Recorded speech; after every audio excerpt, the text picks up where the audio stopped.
Mom, Dad, I humbly suggest you save some money and shop Amazon for back to school. It's for my growth, meaning my body's growing at an alarming rate.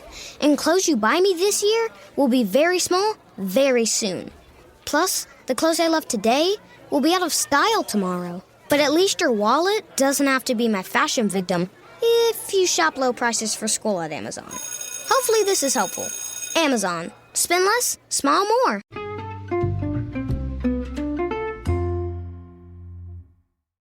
Hi everybody, and welcome to the Dr. Psych Mom Show. Today I'm going to talk about what happens when you no longer feel like you are compatible with your spouse and you kind of blame them for a lot of problems, and you haven't really reckoned with perhaps why you chose your spouse. And it can be a big wake-up call and can also help promote more empathy and understanding, as well as overall less animosity and resentment when you reckon with why you may have chosen your partner, which in this case is because you used to think less well of yourself and you used to have lower self-esteem. And before we dive into that topic, please subscribe, because then you can get access to all my paid episodes. I'm going to have one coming up next again soon. I do one about every 5 episodes.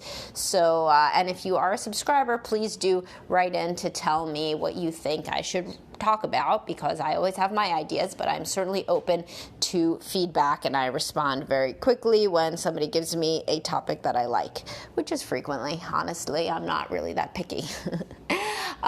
So let's dive into this topic. And so people come to me frequently in couples counseling, and they will say that they're very disappointed in the way that their marriage is going, and they're unhappy with their spouse, and they have like all of these different things that their spouse does that they don't like, and all of this, and they feel like they're acting a lot better really than their spouse is, that, you know, maybe they understand that I have to think that they're not 50% of the problem, but, you know, they really think that they are not, and in fact the partner is more like 75% of the problem, and then there's like 25% that they're frustrated because their partner sucks so much, and that's really never the case. Like, it's usually 50-50. And how? Because people have what we call interlocking pathologies, meaning that you exacerbate each other's bad sides and you pick each other frequently for subconscious reasons that I have delineated in multiple episodes, including the one immediately before this one, about why people pick people that make them, that confirm how they already think about the world. If you have a negative worldview, this means you're going to pick somebody that makes you unhappy. So you should listen to that one first before this one for other context. But in this case, it's like a specific thing. So like, for example, there will be like a guy who's really into fitness, and he doesn't like that his wife isn't into fitness. And guess what? His wife never used to be into fitness. And she used to be thinner because she used to be younger. And it wasn't that hard to be thinner before she had kids and before she sat around all day teleworking and snacking. And this guy, now he really was never going for like a woman who was super fit. So even like, let's say he used to be a college athlete or something, right? And so he always valued fitness, but his wife never really did. And he now is saying that it kind of bothered him all along. Maybe. But you know what's more likely? What's more likely frequently in these situations is that the guy didn't have, when he was younger, the self-esteem that he has now. He was happy to get this woman that didn't ever exercise. He thought she was pretty hot, you know, and he was real glad that she liked him. And most girls that he met really didn't like him that much because he really didn't have his shit together. And he wasn't confident, and he wasn't outgoing, and he wasn't any of the things that now later in his life he has become. And so now his standards for his wife have changed a lot, although she really hasn't, because she's the same person. And quite honestly, had she been some fitness freak and like the hottest woman in the room, he wouldn't have gone for her. He would have been terribly intimidated, most likely. Now, I said in my description, I promised that I would talk about how this relates to men who want more sex and women who want more emotion. Well, let's think about it. So let's say that you're a man and your wife doesn't have enough sex with you, and she's really not very sexual, and she's not really into being, exploratory and adventurous and what have you.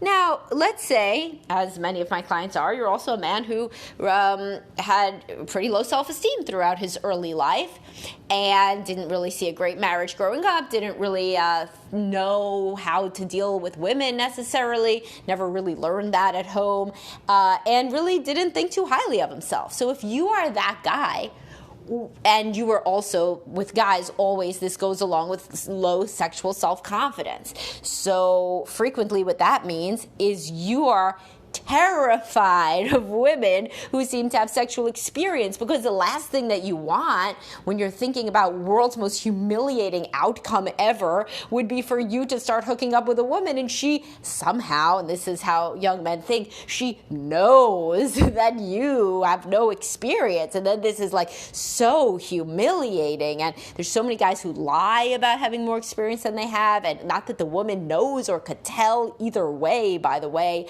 but there's no real difference between a guy who slept with one woman, sometimes a guy who slept with 0 women, 1 woman, or 10 women, because the guy who slept with 10 women, if he's in his early 20s, if those were all like around one-night stands, he didn't learn shit from doing that, So kind of it doesn't really matter, but in the guy's mind, he thinks it's like super important, and it would be so humiliating if like an experienced girl realized that he was inexperienced. So then the best case is to get a woman with less experience, and subconsciously you understand that this is a woman who is not very sexual. So a lot of guys who right now in midlife are like yearning for a wife who is more sexy, more sexual, more out there and exploring and adventurous, this woman would have intimidated the shit out of them when they were a younger man. So they were specifically attuned to women who seemed more shy and more, and less intimidating, and who had less experience, and who talked less about sex, and who let them initiate, because otherwise it would have been very scary, and they would have felt that they would humiliate themselves in some regard.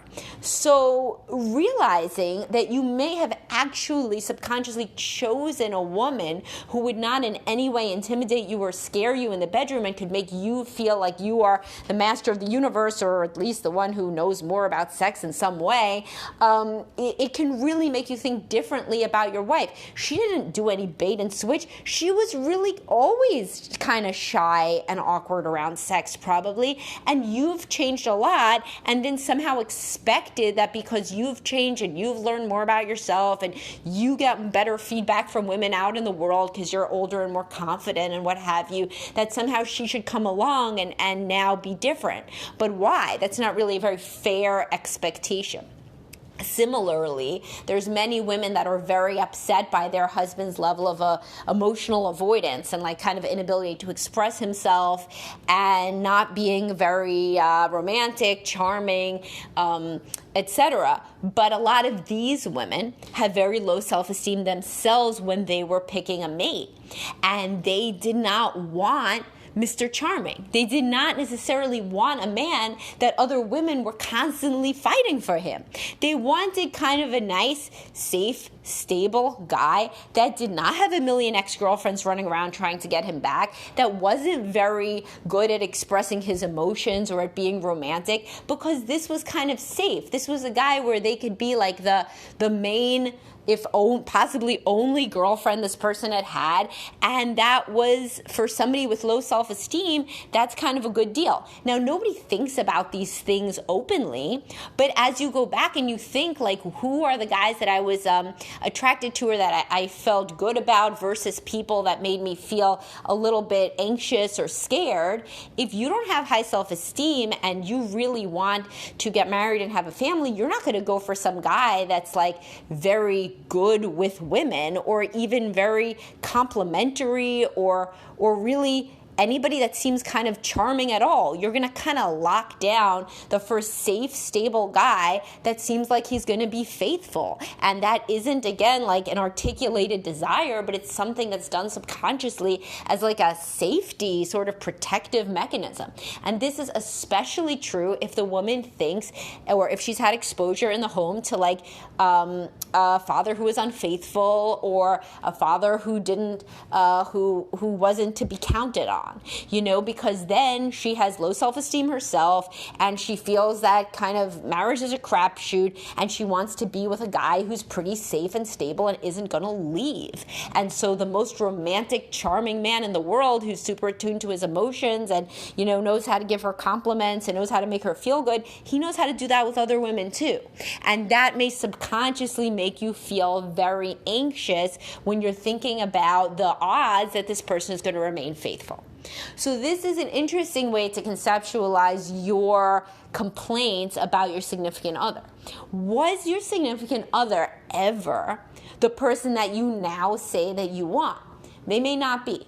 Now, does this mean that if you truly have grown away from your partner and you have worked on your self-esteem a great deal and your partner is the same person as they were 20 years ago, does this mean that you have to remain married to them if you have an epiphany that, yes, in fact, there were many reasons that you chose them? Does this mean that you are morally then obliged to remain miserable with them forever? I mean, obviously, from the way that I am using hyperbole here, you already know the answer is no, but you got to do some deep reflection, right? So if you have thought, if a large part of why you've wanted to leave your spouse has been this kind of anger that they like refuse to evolve, or they refuse to just somehow be different or open their mind up to changing or whatever, you got to maybe reframe that to think about how fair is it that you say that this person can change. This person does not owe you anything to change, right? Like, they are who they are. Of course, people should try to change and grow, yeah. But, like, the things that people come in wanting a partner to change into, like, that's, like, impossible a lot of the time. You're not going to get a guy who's somewhere on the Asperger's spectrum to be Mr. Charming and romantic. It's just not going to happen, right?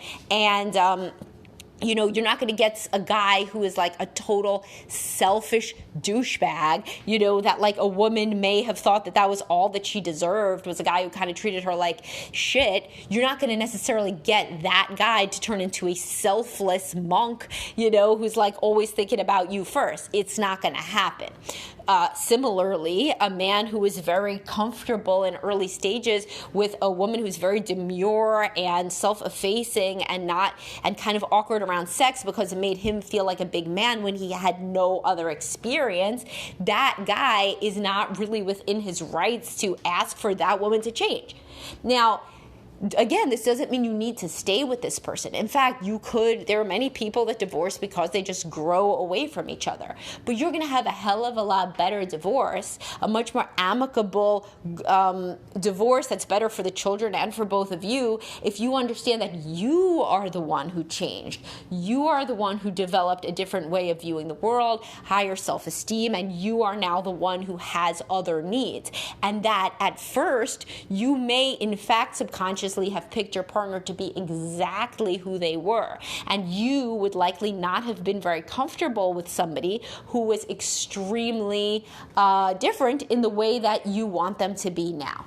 So, like guys who complain about that women only want them for their money, at first, when they didn't have a lot of self-esteem, being a very young guy, they may have led with that as their calling card. They may have been taking women out on expensive dates and talking about their salary pretty much because that was all they felt that they had to offer. So then if such a man ends up with a woman who's then a stay-at-home parent and she likes very expensive material possessions, deciding that like she should evolve into something else, but she was never anything else. And in fact, you may have picked her because you were looking for a woman you could impress with the limited repertoire of impressive feats that you had, one of which was having a salary, because you didn't really think that highly of yourself. Now, how do people grow, by the way? You might be asking, how do people establish more, grow more self-esteem in these ways that I'm alluding to? Well, therapy can really help. Even just age, getting further along in your career, having some boundaries and understanding that parents in your dysfunctional family of origin need to have some boundaries set up, and not really just basically getting out of your dysfunctional family can help create self-esteem in a lot of people. And parenthood, particularly if that's something that you always wanted and you're good at it, there's a lot of women who are just so anxious to find somebody to make a baby with. It's evolutionary. And then once they did and they have children, then they could kind of like, phew, like, all right, I have children. And then they could finally work on themselves in a more real and deep sense. The biological clock is real, and I see it in a lot of women. Really stopping them from deep self-introspection and kind of even awareness of the red flags in relationships that they're in their 20s, because they want so badly to have kids that they put their head in the sand about any red flags. And also increasing life experiences. So, for example, if a man didn't think that he was very attractive and able to get a lot of partners when he was young in his 20s, maybe he wasn't. And then now, let's say he's in his 30s or his 40s, and he goes out in the world, he's married, well, now he has a good job, and he has confidence, and he, has attained a certain level in his career, and he's a pretty good dad, and, he thinks he's pretty good, and he projects a different aura, and women may be flirting with him in a way that they never did, which may be changing his vision of what he could, obtain in the dating marketplace. This is real. So anyhow, if you are a person who went through any of these transitions and your self-esteem really dramatically changed, you got to think about whether it's fair that you expect that your partner would completely change from who they were, if that person is what you actually chose. And this conceptualization that you may have chosen somebody that actually wasn't that great in certain ways that you value, because you didn't think you deserved something that great, because you weren't that great. And in fact, you then were more comfortable with somebody who you could predict at least how they would act in a certain way, or somebody that you could outthink in a certain way, or be better than, or lead, or whatever the case may be. It's a different way to think about it so that you do not end up racked with, resentment, which is never a good space into which to add potential divorce. If you're going to divorce somebody, and I spoke with somebody about this the other day, I feel like it was a few clients possibly, but probably people should know, don't divorce when you're very, very angry. It's like a bad time. The time to know when to divorce is when you just feel kind of sad that it didn't work out. If there is massive, horrible anger, obviously not in a situation where you're being abused or something terrible happened, but if it's just when is a better time to divorce would be when you, with individual therapy, have worked out your tremendous anger, and you've gotten to a place of acceptance and sadness maybe, and mourning, but acceptance that the relationship just kind of went how it went, and it was their fault and it was your fault in equal measure, and it was also nobody's fault, and it just was how it was because the two of you together, you and your potential ex-spouse, you just You came upon one another in a time where neither of you knew how to act differently and in more healthy ways. And getting to a place of acceptance is a lot easier, whether or not you continue with your relationship, if you understand your part in creating the problem, which is what I'm trying to help you understand here. All right, guys, so hopefully that was interesting, gave you some food for thought. Please do subscribe, because I'm sure that a subscriber episode will be in the next few, and I will talk to everybody soon. Bye-bye.